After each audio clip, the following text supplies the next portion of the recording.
This is where you're going to really get a lot of actionable data and useful data that you can. I hope you press your vendor and ask them, hey, what's going on here as we get into this. But let's start with the SEO inspection, right? A lot of different things in SEO. Some of the most important things that we can go over and hold people accountable to is our keyword profile, our monthly organic visitors, the backlinks that we're getting, our domain rating, and the referring domains that are pointing to our website in the form of backlinks. I want to caveat with one thing. Not all traffic is good traffic.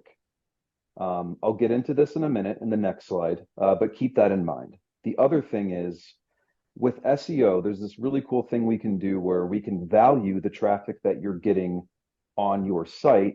For those of you that can see it, there's a value section there underneath traffic. It says $3,200. That is the equivalent of ad spend should you had to buy all of that organic traffic and direct it to your website. It really helps you see a return on your investment. Yeah, I love that you made the point about like understanding what good looks like and that not all traffic is good. I know you're going to dive into that in a second, but I think that's a really key thing for everybody to be aware of.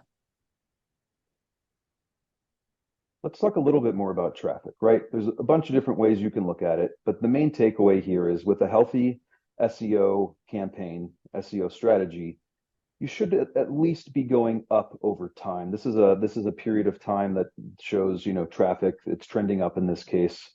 Not all traffic is good traffic. I'm going to get into something. I think it's funny. It's a little interesting, a little bit sad. I'll get into it next slide, but make sure you're getting the right traffic. There's plenty of companies out there that will definitely spike your traffic, but it's not the type of traffic that's going to sell cars, right? So we've got an image of sushi here. I mean, it's just past lunchtime for me. I don't know about you, Dale. How does sushi possibly sell cars? That's a good question. I'm trying to figure that one out. I don't get it. There's a lot of things, I said this in the beginning, a lot of things that aren't done necessarily in the best way in the auto industry when it comes to digital marketing. And one of them is your keywords and the traffic that those keywords bring. There's this idea floating around, and it's not necessarily specific to the auto world, it's in other industries as well. But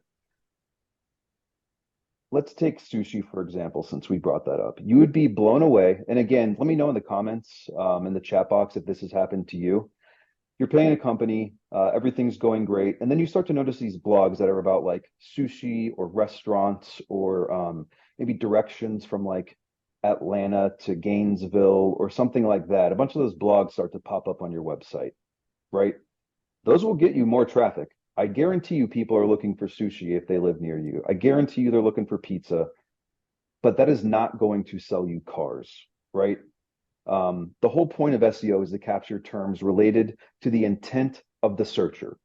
If the intent of the searcher is to go smash a California roll, that's great, but that's not going to lead to car sales. I think we can all agree there. I'm going to get into one thing you can all do right now to see if this is happening to you as we speak. Go to Google, right? You can do it right now if you want in another window. Type this in, site colon, yoursite.com. So if it's whatever, just say Chevrolet.com, right?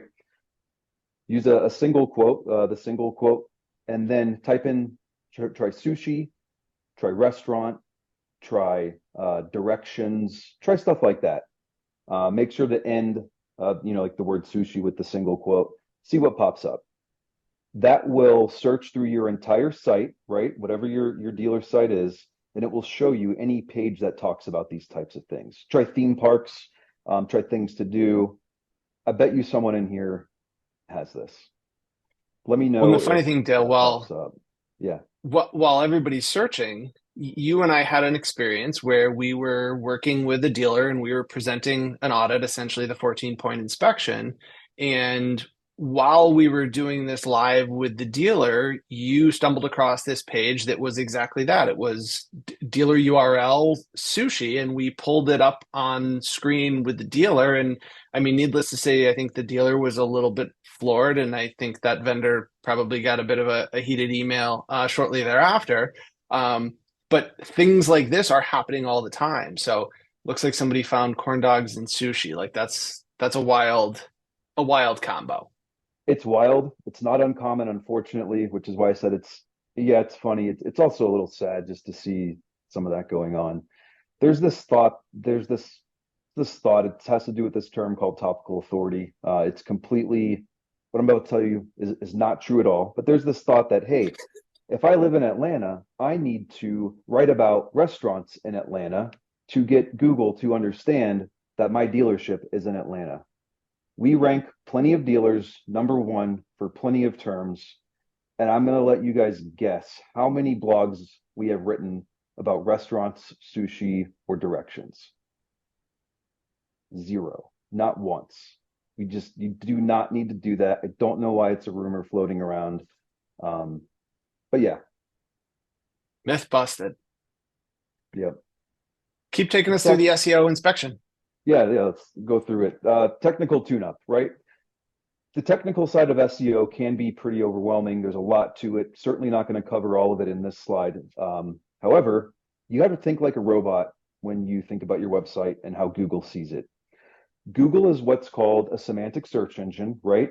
It tries to understand the meaning of the content on your page and therefore on your website rather than just, matching a keyword like people think it happens now, like it used to in maybe the late 90s or early 2000s.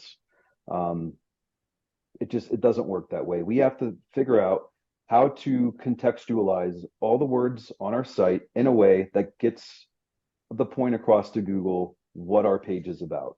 Headings are very important. Headings range from H1 to H6. Go through all of your headings on your site. Make sure they add context. If it says something like buy now or buy new, you better make sure it says something about buy a new car, at least at a minimum, or dealership in Atlanta, wherever you're located. You got to add context anywhere that you can.